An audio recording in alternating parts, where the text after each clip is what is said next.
अस्सलाम वालेकुम। उम्मीद है आप सब खैरियत से होंगे। काफ़ी रिक्वेस्ट आ रही थी मेरे पास कमेंट सेक्शन में कि काफ़ी सारे क्वेश्चंस थे लोगों के इनहेरिटेंस से मुतल्लिक, कानून विरासत से मुतल्लिक। तो मैंने कुछ अपने व्यूअर्स से ये प्रॉमिस भी किया कमेंट्स में कि मैं जल्द ही इस पे एक वीडियो बनाऊंगा। तो बेसिक करूंगा ये कि जो बुनियादी तौर पे जितने शेयर होल्डर्स हैं,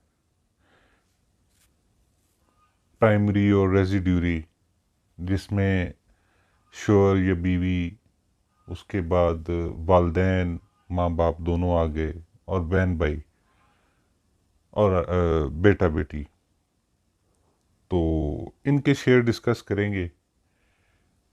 3 हिस्सों में कन्वर्ट करूँगा इसमें सेशन को, 3 वीडियोज इस पे बनाऊँगा, और इनके बाद इंशाल्लाह हम इनके शेयर्स निकालने भी सीखेंगे कि जी इनके शेयर्स अगर किसी एग्जांपल्स के साथ, कि अगर माँ बाप, बीवी और बेटी हो तो क्या शेयर होगा, और अगर साथ बेटा भी हो तो क्या शेयर होगा, और अगर सिर्फ माँ हो तो क्या होगा, और अगर सिर्फ वालिद हो तो क्या होगा। तो इस तरह की कुछ एग्जांपल्स करके तो उस पर हम बात करेंगे इंशाल्लाह, वो शेयर्स निकालने भी सीखेंगे। तो स्टार्ट करते हैं आज का टॉपिक। इनहेरिटेंस के बेसिकली जो रूल्स हैं उन पे बात करेंगे हम।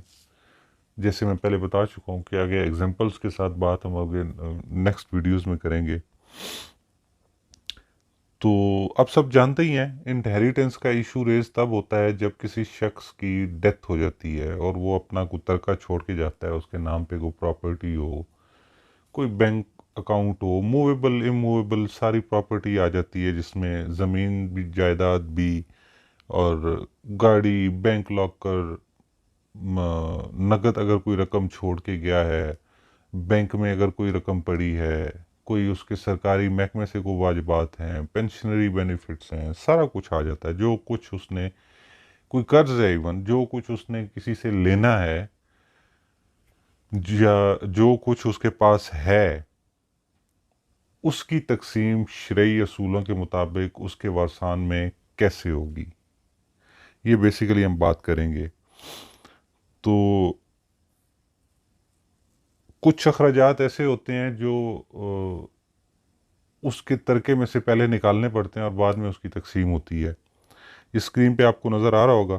सबसे पहले तो उसके जो फ्यूनरल्स के अखराजात हैं वो उसके तरके में से निकाले जाते हैं, और ये मैंडेटरी नहीं है ये फ्यूनरल्स के अखराजात, क्योंकि फ्यूनरल्स के अखराजात उसके वारसान खुद ही पे कर देते हैं, उनमें से कोई कर देता है। ये वो हमारा एक सेटअप है, ज़ाहिर है वो कोई वो ऐसा ऐसा नहीं है। लेकिन अगर कोई ना हो, कोई देने के लिए तैयार ना हो, तो वो निकाले जाएंगे पहले। सेकंड आ गया कि अगर उसके ज़िम्मे कोई कर्ज है, किसी शख्स के कोई पैसे देने हैं उसने, कोई उसके ज़िम्मे कोई कर्ज रह गया है, बैंक से कोई लोन लिया हुआ है, किसी किस्म का ज़राई ज़मीन पे कोई लोन लिया हुआ है। इससे मुराद ये है कि जो भी किसी भी शक्ल में, खा वो रुपए पैसे की शक्ल में हो या तलाई जेवरात की शक्ल में हो, किसी का अगर उसने कुछ देना है तो उसकी विरासत में से पहले वो अदा किया जाएगा। दो चीज़ें हो गई, फ्यूनरल के एक्सपेंसेस, उसकी तदफीन के अखराजात, और फिर उसके ज़िम्मे जो कर्ज वाजिबुल अदा हैं वो। और तीसरा, अगर उसने कोई वसीयत कर रखी है, मिसाल के तौर पे एक शख्स के अकाउंट में 1 लाख रुपए है और उसने कुछ हिस्से के लिए वसीयत कर दी है कि इतना हिस्सा फलां को दे दिया जाए, तो बाकी जो बचेगा वो तकसीम होगा। और ये मैं वजाहत करता चलूँ कि इस्लामी शरीयत में कोई भी शख्स अपने माल का 1/3 से ज़्यादा हिस्से की वसीयत नहीं कर सकता, और अगर वो कर भी गया है तो इम्प्लीमेंट सिर्फ 1/3 हिस्से की हद तक ही होगा। लाख रुपए में से सिर्फ 33,000 ही उसका वो बनता है, 1/3। तो उतना ही, अगर वो पूरा लाख किसी को दे गया तो वो लाख किसी को नहीं दे सकते, आप उसको सिर्फ 33,000 की तक हद तक इम्प्लीमेंट करेंगे। और उसके बाद जो है वो बाकी उसके वारसान में इन्हीं असूलों के तहत वो तकसीम हो जाएगा।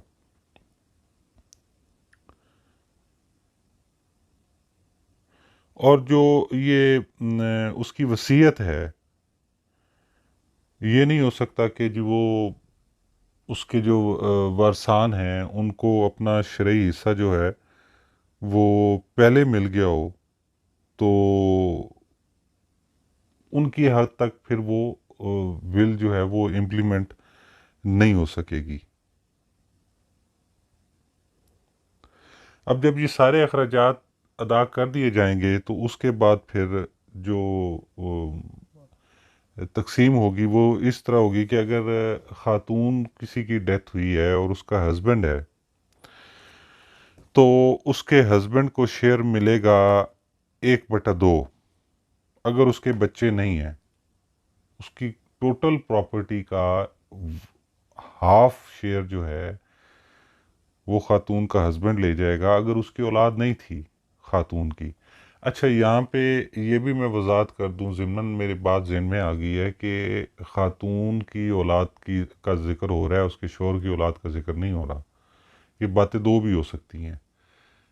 खातून की इस शोहर के साथ सेकंड मैरिज हो सकती है, और हो सकता है उसका पहले शोहर उसकी वो डेथ हो गई हो, या जो भी सीन हुआ हो, तो उसके उसमें से बच्चे हों, तो वो फिर ये शेयर नहीं मिलेगा इसके हस्बैंड को। हस्बैंड तो जाहिर है वही होगा जो उसका अभी जिसकी मनकुआ थी जब उसकी डेथ हुई है। तो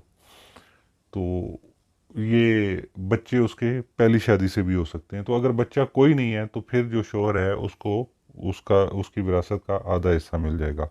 और अगर बच्चे हैं, चाहे वो उसकी पहली शादियों में से हैं, किसी पहली एक शादी में से, दो में से, जिसमें से भी हैं, बच्चे अगर उस खातून के हैं, या इवन करंट मैरिज में से भी हैं जिसमें ये उसका हस्बैंड है, इन दोनों के आपस में भी बच्चे हैं, तो फिर उसको 1/4 हिस्सा मिलेगा हस्बैंड को।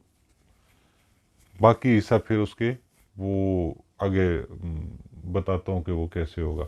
तो फिर इसका हिस्सा जो है वो चौथा हिस्सा रह जाएगा खामंद का, उसकी प्रॉपर्टी में से, अगर बच्चे एग्जिस्ट करते हैं। अच्छा, अब बात कर लेते हैं बेवा की, कि अगर शौहर की डेथ हुई है और उसकी बेवा है, तो बेवा का जो हिस्सा होगा वो 1/4 होगा, अगर वो बच्चे उसके शौहर के बच्चे नहीं हैं। यहाँ भी यही लागू होगा कि अगर शौहर की पहली किसी शादी में से बच्चे हैं तो वो भी उसी के बच्चे ही कंसिडर होंगे। फिर इस बेवा को जो है वो शेयर 1/4 नहीं मिलेगा। 1/4 सिर्फ तब मिलेगा जब इसके शौहर के और कोई बच्चे नहीं हैं, चाहे वो इससे हैं या उसकी दूसरी बीवियों से हों। तो फिर उसको शेयर 1/4 मिलेगा, मतलब चौथा हिस्सा उसकी कुल जायदाद से। 1 लाख रुपया तो 25,000 इसको मिल जाएंगे। और अगर बच्चे हैं तो फिर वो 1/8 हिस्सा लेगी कुल जायदाद में से। ज़रूरी नहीं है कि बच्चे, अगर ये एक ही विडो है और उसके हस्बैंड के पहले से कई बच्चे हैं, तो भी ये मतलब ये मैटर नहीं करता। बच्चे उसके शोहर से हैं तो फिर उसको 1/8 हिस्सा मिलेगा। अच्छा, यहाँ पे क्योंकि जो विडो है या वाइफ है वो एक से ज़्यादा भी हो सकती हैं, अगर मरने वाले की एक से ज़्यादा बीवियां हैं, तो टोटल शेयर इतना ही रहेगा। टोटल शेयर उसका 1/8 रहेगा अगर बच्चे हैं, और अगर बच्चे नहीं हैं तो 1/4 ही रहेगा। फिर जितनी भी बीवियां हैं उनमें वो शेयर बराबर तकसीम हो जाएगा। मिसाल के तौर पे अगर 1/4 मिला है 1 लाख में से, तो पीछे बच गया 25,000 इसको मिल गया। तो 25,000 अगर दो बीवियां हैं तो साढ़े से 12,000 आ जाएगा, और अगर तीन बीवियां हैं तो उसी तरह वो तीन पे तकसीम हो जाएगा। जो अमाउंट बीवी का है वो उसको उसमें से मिल जाएगा।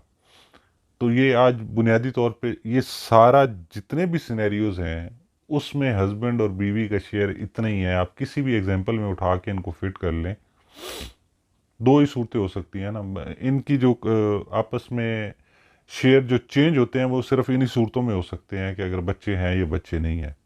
अदरवाइज इनका शेयर कांस्टेंट रहेगा। बाप माँ कोई और है या नहीं है, उससे इनके शेयर पे नहीं फ़र्क पड़ेगा। बच्चों से इनके शेयर पे फ़र्क पड़ता है, और वो दोनों का इसी तरह ही है।